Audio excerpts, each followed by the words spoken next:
Well, hello everyone, and welcome to this episode of Lost on the Way. And we're back at my DB Craft world because I can't think of anything to do in my Lost on the Way world.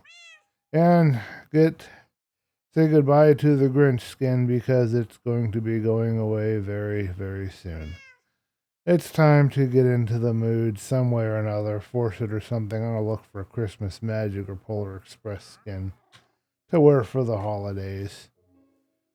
I wish I had the ambition to build a Christmas little getaway or a cottage or something. Just hopefully it'll be a short video today. Just a couple of things I want to talk about. And you're going to see me do some cheating. Apologize in advance, but we are now cheating. And the reason why we're cheating is because we're going to go over our now abandoned village. I assume it's still abandoned. I don't see anybody hanging around anywhere. Anyway, what we're going to do is we're going to continue on our little thing here. We're going to clear this roof out. That's what we're working on right now.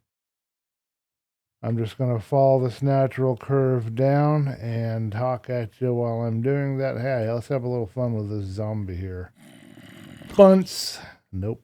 Let's try that again. Not quite bunced yet.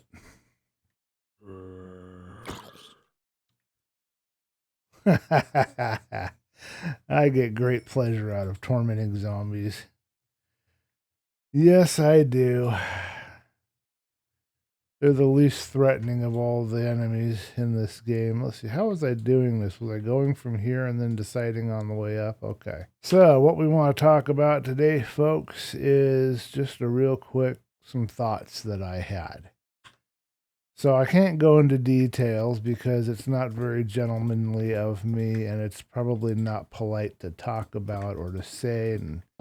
And yeah, maybe I'm a little worried about how people would perceive me if I said it, so I'm not going to say any specifics. But suffice it to say that there is a situation where I'm living right now where I saw something and I thought, you know what? I would like, and then I had an idea of something that I would like to have happen. But immediately, as soon as I had that thought, my inner Spock took over and started coming up with all the reasons why logistically, logically, that couldn't happen or that wouldn't happen, or the percentages of it being able to happen. Let's just be a little bit more detailed. And what the heck is this? I don't even know why this is here. Let's just say that it involves a female. Okay, we're just going to, we're not going to say specifics about it more than that, but a female and a prospect of maybe I would get together with this female, and I won't give any more details than that. Okay. Just an opportunity that could be there, but I wasn't thinking that way. As soon as I thought about, I want this particular thing, inner Spot came in with all the reasons why not, and I realized something as I was thinking that. I realized, you know what? This is not an empowering way to think at all. That's not going to get me anywhere near what I want. It's not going to accomplish anything that I want to accomplish. It just isn't going to work. I'm not going to get any, as long as I keep thinking that way, I will never draw these kinds of things. If that's my attitude and mindset when it comes to something I want, I'm never going to draw that into my life. It's just not going to happen. It can't happen. I'm pushing it away, essentially, by saying, logically it can't happen, or coming up with percentages or reasons why it would be against. And it makes perfect sense when you're sitting here telling yourself that inner voice is telling you all that stuff, but it's a trap. Again, I've talked about this in other videos, but again, it's the inner sabotage, inner saboteur. It's the thing that's there to preserve your what you are comfortable with, your comfort zones, to preserve and protect your comfort zones. It's a subtle way that we all have these voices in our head that sabotage us and keep us in our little comfort zone and keep us small and keep us from getting the things that we want to get. Using an example I can talk about, if I was to think that way, like say in doing my Minecraft videos, and I still, even though I know better, I still have this silly tendency to kind of think that way. I compare myself to other Minecrafters and I think how much better they are, and I wonder how I'm going to ever succeed. I think about how the YouTube algorithm is and the chances about how my videos are going to get to be seen. And all of those thoughts are just going to preserve this small channel, small subscribe count, small view count. There's no way I could succeed. YouTube could change all of its terms, change everything and completely into my favor, and I would still fail utterly because I would be thinking small, not thinking of possibility. What it comes down to is this. You can think of possibility, you can be open and receptive, to be closed-minded and limited, essentially is what it amounts to. Those are your two choices. You can't be both, you can only be one or the other. And it comes down to even more than that. There are two ways that you can choose to think. You can choose to think in disempowering ways that block you and close you off from the things you desire, or you can think in empowering ways that open you up and allow you to receive what you desire. You get to choose. And if you're not getting what you want, well, you've made a choice, haven't you? You may not be aware that you have, but that means that you've made your choice.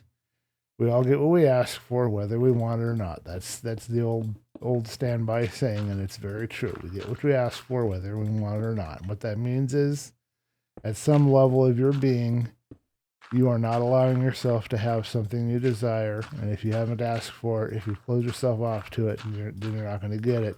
You're going to ask for something else, that's what you're going to get. Let's mine this iron in regular game mode. I do need these resources. Excuse me, I keep pressing the wrong button and I can't think what I'm doing sometimes. And you can tell that I'm still struggling and having some thoughts that are limited because, of course, I can think. Wouldn't be able to talk at you if I couldn't think. I keep saying my brain doesn't work. Well, that's not true. If my brain didn't work, I wouldn't be able to think or even be able to talk to you. So where's that thought come from? It's all just the same crap that I'm dealing with right now. You know, we all have our inner demons whispering in our ears, and I have mine, same as you have yours. And mine has been whispering at me for 4 decades now. And I'm only recently waking up to the fact that I don't want to hear that crap anymore. Anyway, so there you go. You can think in a way that supports you and empowers you. Let's take a look at the night sky now that we've tweaked the skybox. I like this. This is nice. Let's have some fun with this skeleton here. Hello, Mr. Skeleton. Goodbye, Mr. Skeleton. That made me feel good. Anyway, so that's what it ultimately came down to for me. I can think of the possibility, which is more empowering, or I can think of all the reasons why something wouldn't happen, which is disempowering. I get to choose between disempowering and empowering, and I get to decide which one it's going to be. And so far in my life, I have chosen the disempowering, and I have been living the results of that choice. How far in do I want to go? Do I really want to mess with this overhang? Maybe not. I got to get rid of the stone when we're done. I'll leave this overhang. I guess I won't touch that, but I will grab this stuff. But I've been choosing the disempowering way of thinking for a long time. And the other way of doing it, of course, is sitting there trying to make it happen, trying to will something to happen, trying to draw it in through sheer willpower. And that's just another foible, because if you're trying to do that, if you're trying really hard to make something happen, well, obviously you really don't want it to happen. There's amount of work that needs to be done to make things happen, but there's a point at which when you're just throwing your willpower at it and expecting your sheer willpower and by sheer willpower to make it happen, there's a point at which you reach that you're pushing it away. You really don't, there at some level in your mind, you really don't expect it to happen. And so it's just kind of a way of pushing it away. Only we guys it under, we're trying to make it happen and doing it that way. I guess that's part of what you can run into if you're trying to do visualizations, like a vision board or whatever else. If you're putting a lot of stress and that kind of energy into it to try to make something happen, that negative energy is the opposite of the vibration of or the frequency of whatever it is that you want. Whatever you want is actually more of a negative. Whatever your frequency you're operating at is actually at more of a negative frequency than whatever it is that you're trying to get. I don't know how to explain that very well, and I'm not being very clear, and I apologize. I'm doing my best. But what it came down to for me tonight is, which way do I choose to think? And I realized, you know what? I'm going to open myself to the possibilities. And I made a statement. I used an object, and I said, okay, the owner of this object is, and I had an idea of what would happen, the possibility of what could happen by the owner of that object.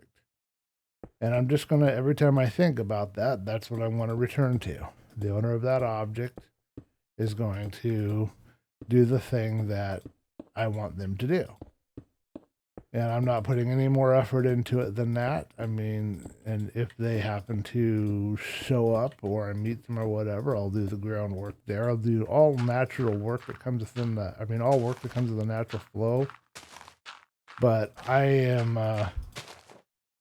basically like a spider that weaves a web. The spider weaves the web and sits there and trusts that the universe is going to provide the fly. The spider does not sit there in the middle of the web fretting about how the flies aren't going to show up. It doesn't worry about flies showing up. It doesn't think any way like that. It just weaves the web, and it knows, more than just trust, oh, we got to get this guy.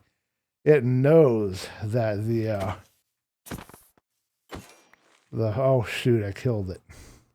Wanted to shove it off. It knows that the fly is going to show up, or it probably doesn't even think about the fly showing up. It probably just assumes and just has a natural knowing that it will.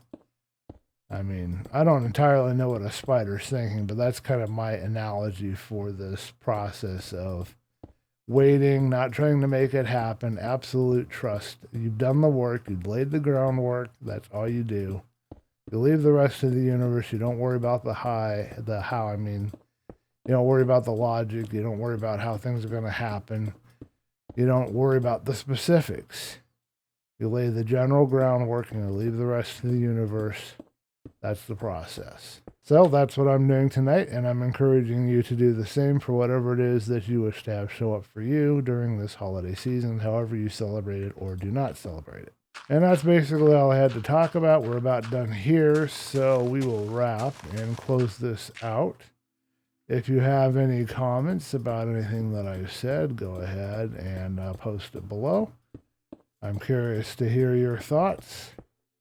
If you're enjoying the Bliss Lab series that I just started up, doing some redstone stuff now, let me know. I'd be curious to get that feedback. Anything I can do to make these videos, more entertaining for you, anything within my ability and power to do, I will do. But I need to have those suggestions. I need to have those comments. I need to have that feedback. I don't know to change something if I'm not told what needs to be changed. It is impossible to change something that you don't know needs to be changed, in other words. This whole thing, it just feels better. And I know this, and I should remember it, but I keep forgetting and coming back to it again and again. But it just feels better to dwell on possibilities, to dwell on what could happen. Not how it will happen, not the reasons why it could happen, no logic needed, no justification. Definitely none of the thought about why it wouldn't happen. Just focusing on what could happen, the possibility, and in a positive way. What could happen in a positive way? What could happen that I would want to have happen, that I would enjoy or appreciate or would provide something that I want or meet a need or what have you? I just love that. Being able to think that way, it's just a lot more uplifting. Gets you in a lot better mindset overall. I think we get closed down quite a lot Because we just think about all this. There's all these things we want, but all we can think about is how those things aren't going to happen. Or we think that we have to kill ourselves off to get them. And we're not sweating and putting blood into it literally. You know, we're not going to get it. We have that kind of an attitude, and that's not true. It's a falsehood. Because the more that you, I guess it could be thought of as a way of resisting. The more that you resist the way things are by trying to will them to be different than what they are, the stronger and the more you perpetuate, the stronger you make that situation and the more you perpetuate that situation. In other words, all that energy you're putting into trying to make something happen, all it does is energize it not happening. It keeps things the way they are. That's the whole reason why we get stuck in that trap.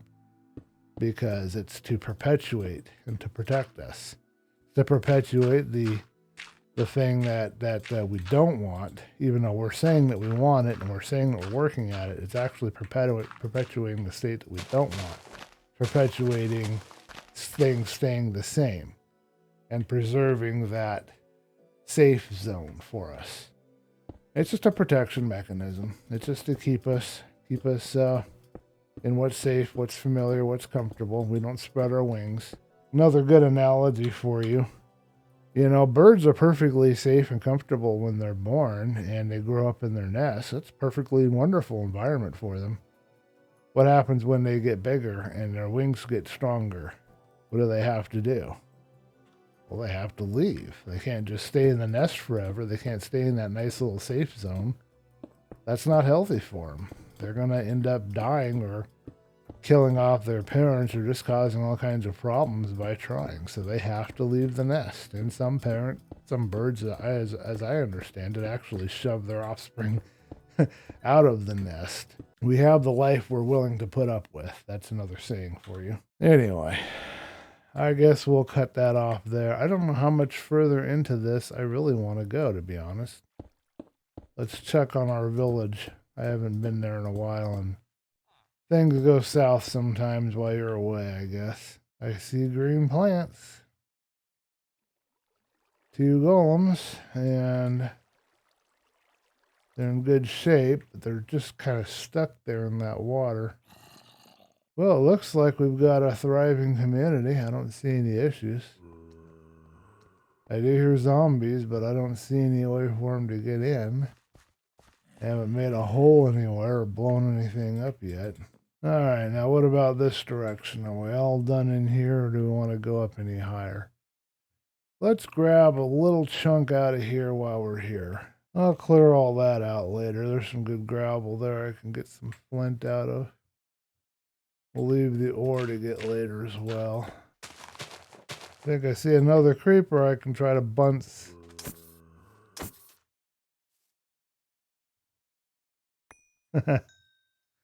That makes me happy every time. I think that's good enough. I really do. Okay, folks, so let's take a look here. What do we got? We've got a ravine running through one house mainly. I think what I'm going to have to do, I think I'll place another row right here on the other end of the canyon. That's what I think I'm going to do. I'll build a row going that way, get rid of this back row. I want to build a walkway just on the underside of the lip of that ravine. I want to take it back a bit and round it out and make it look cooler, and then I want to put some vegetation on it and put some bridge maybe in there. I want to put some railing there to protect the villagers that'll eventually be put into here. But yeah, I'm thinking I'm going to put that ravine in the middle of the city and build around it in some way. I'm not going to make it super creative and difficult. I need to make it relatively easy to do what I need to do. But I'm going to work on it a little bit. I think that's all we had to talk about tonight. So let me know in the comments below what you thought. Appreciate your feedback and your thoughts. And I don't know how many of these videos we'll have out before Christmas. Let's hope this one makes it out before Christmas, because I'm recording it a week before Christmas. I need to get on the ball and get these done. I've been starting to rein myself in and get some work done, so I'm going to continue that process. I will see you guys in the next video. I want to thank you for watching, and I appreciate your viewership and just really appreciate you as my audience. It's been nice being able to have an audience, even if it's just one or two people to talk to. So thank you. See you guys in the next video.